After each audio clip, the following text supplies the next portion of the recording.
అలాగే వైన్స్ రిజర్వేషన్ల అధ్యక్ష వైన్స్ల విషయంలో 15% ఉండే గౌడ్లకు రిజర్వేషన్లు 25% పెంచుతామని చెప్పారు సార్ కామారెడ్డి డిక్లరేషన్ లో. కానీ ఇప్పటి వరకు పెంచిన దాఖలాలు లేవు సార్. మొన్న ఏదో నోటిఫికేషన్ కూడా ఇచ్చినట్టు ఉన్నారు. అలాగే జనగామ జిల్లాకు సర్దార్ సర్వాయి పాపన్న పేరు పెడతామని కాంగ్రెస్ పార్టీ పేజ్ నెంబర్ 18 తన ఎన్నికల మేనిఫెస్టోలో చెప్పింది సార్. ఇప్పటికి దానిపైన చర్చ లేదు, దానిపైన ఎలాంటి నిర్ణయం తీసుకోలేదు అధ్యక్ష. అనేక మంది ఇప్పటికే ధర్నాలు అలాగే ఆందోళన వ్యక్తం చేస్తా ఉన్నారు కాంగ్రెస్ పార్టీ ఈ నిర్ణయాన్ని తీసుకోవాలని చెప్పి. అలాగే మున్నూరు కాపుల విషయంలో కూడా అధ్యక్ష మొట్టమొదటిసారిగా మంత్రివర్గంలో ఒక మున్నూరు కాపు బిడ్డ కూడా మంత్రిగా లేకుండా పోయింది అధ్యక్ష. అలాగే మున్నూరు కాపు కార్పొరేషన్ ఏర్పాటు చేసి యువ పారిశ్రామికవేత్తలను ప్రోత్సహించేందుకు సబ్సిడీ రుణాలు పంపిణీ చేస్తామని చెప్పారు అధ్యక్ష. అది కూడా ఇప్పటి వరకు అతిగతి లేకుండా పోయింది అధ్యక్ష.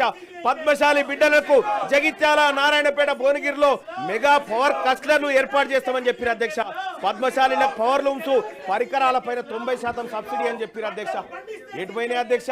ఈ కామారెడ్డి డిక్లరేషన్ లో కేవలం 42% స్థానిక సంస్థల రిజర్వేషన్లు కాదు అధ్యక్ష. సార్ ఇక్కడ 42% రిజర్వేషన్ కాదు అధ్యక్ష. అనేకమైనటువంటి అంశాలు ఈ బీసీ డిక్లరేషన్ లో ఉన్నాయి. కేవలం 42% రిజర్వేషన్ అనే కాదు, మీరు చేయగలిగినటువంటి అన్ని ఉన్నాయి ఇందులో. మరీ ముఖ్యంగా అధ్యక్ష విశ్వకర్మలకు సంబంధించినటువంటి అధ్యక్ష మంగళి, స్వర్ణకారులు, కమ్మరి, వడ్రంగులు, కుమ్మరులను 90% సబ్సిడీతో టూల్ కిట్లు ఇస్తామని చెప్పారు అధ్యక్ష. ఆ కార్యక్రమం చేయడంగా ఎవరు అడ్డుకుంటారు అధ్యక్ష? అక్కడ ఏం పార్లమెంటే వద్దంటలేదు, సుప్రీంకోర్టులు ఏం అడ్డుకుంటలేవుగా అధ్యక్ష. పట్టణ ప్రాంతాల్లో షాపుల ఏర్పాటు భూమి కేటాయిస్తామని చెప్పారు అధ్యక్ష. ఆ భూమి కూడా ఇప్పటిదాకా దాని మీద పరిశీలన కాదు కదా, కనీసం పట్టించుకున్న పాపాన పోలేదు అధ్యక్ష. మా రజక సోదరులకు, రజక యువతకు పట్టణాల్లో ల్యాండ్ రోమెంట్స్ ఏర్పాటు చేసేందుకు 10 లక్షలు ఇస్తామని చెప్పారు అధ్యక్ష. తక్షణమే ఈ ప్రభుత్వం ఇవన్నీ చేపట్టాలని డిమాండ్ చేస్తా ఉన్నాం అధ్యక్ష. అలాగే రాష్ట్ర వ్యాప్తంగా దోబిఘాట్లు ఆధునీకరణ కోసం ప్రతి జిల్లాకు 10 కోట్లు కేటాయిస్తామని చెప్పారు అధ్యక్ష. అధ్యక్ష నేను ఈ సభ ద్వారా ఈ తెలంగాణ రాష్ట్రంలో ఉన్నటువంటి బీసీ బిడ్డల తరఫున మాట్లాడుతా ఉన్నా అధ్యక్ష. కాంగ్రెస్ పార్టీ చేయడానికి ఎలాంటి అడ్డంకి లేనటువంటి అంశాలు ఈ మేనిఫెస్టోలో చాలా ఉన్నాయి. వీటిని నెరవేర్చాల్సిందిగా ఇక్కడ ఉన్నటువంటి రాష్ట్ర ప్రభుత్వాన్ని డిమాండ్ చేస్తా ఉన్నా. మా ఆకలి, మా బాధ, మా గోస ఈ సభ ముందు పెట్టుకునేటువంటి సందర్భంలో ఈ రాష్ట్ర ప్రభుత్వం నుంచి మేము ఎక్స్పెక్ట్ చేస్తుంది అధ్యక్ష, కేవలం 42% మాత్రమే అడ్డంకి ఉంది.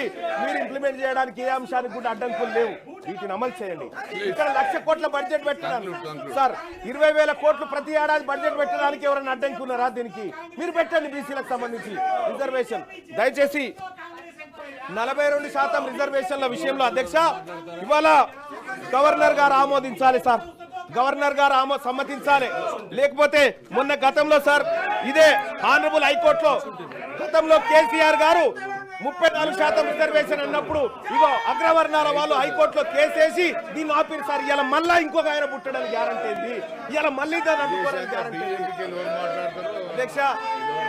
అధ్యక్ష ఈ మా బీసీల విషయము మాట్లాడుకునే సందర్భంలో బీఆర్ఎస్ పార్టీ ఈ రకంగా అరాచకం చేయడం, ఈ రకంగా దాన్ని అడ్డుకోవడం, సభను డిస్టర్బ్ చేయడం ఇది బాధాకరం సార్. ఇది అత్యంత బాధాకరం. ఇది బీసీలకు సంబంధించినటువంటి అంశం సార్. ఇక్కడ బీసీలకు సంబంధించినటువంటి అంశం చర్చకు వచ్చినప్పుడు బీఆర్ఎస్ పార్టీ చిత్తశుద్ధితో వీళ్ళకి 70 సంవత్సరాలుగా అన్యాయం జరుగుతుందని వచ్చి కూర్చొని మా బాధ వినాలి సార్, మా బాధ వినాలి సార్, మా ఆవేదన వినాలి. అది చేయకుండా కేసీఆర్ గారి పైన కేసు పెట్టిరనేటువంటి ఉద్దేశంతో అదే కేసీఆర్ గారు మా మీద 100 కేసులు పెట్టింది సార్. మేము ఎన్నడూ పట్టించుకోలే. మేము ప్రజాక్షేత్రంలో ఉన్నాం, ఎదుర్కోవడానికి సిద్ధంగా ఉన్నాం. కానీ ఈ రకమైనటువంటి వాదనకు దిగడం, బీసీలకు సంబంధించినటువంటి అంశం చర్చకు వచ్చినప్పుడు ఇది దుర్మార్గమైనటువంటి ఈ చర్య సార్. దీన్ని ఎట్టి పరిస్థితుల్లో బీసీ సమాజం ఉపేక్షించదంతే తమ ద్వారా తెలియజేస్తున్నాను అధ్యక్ష.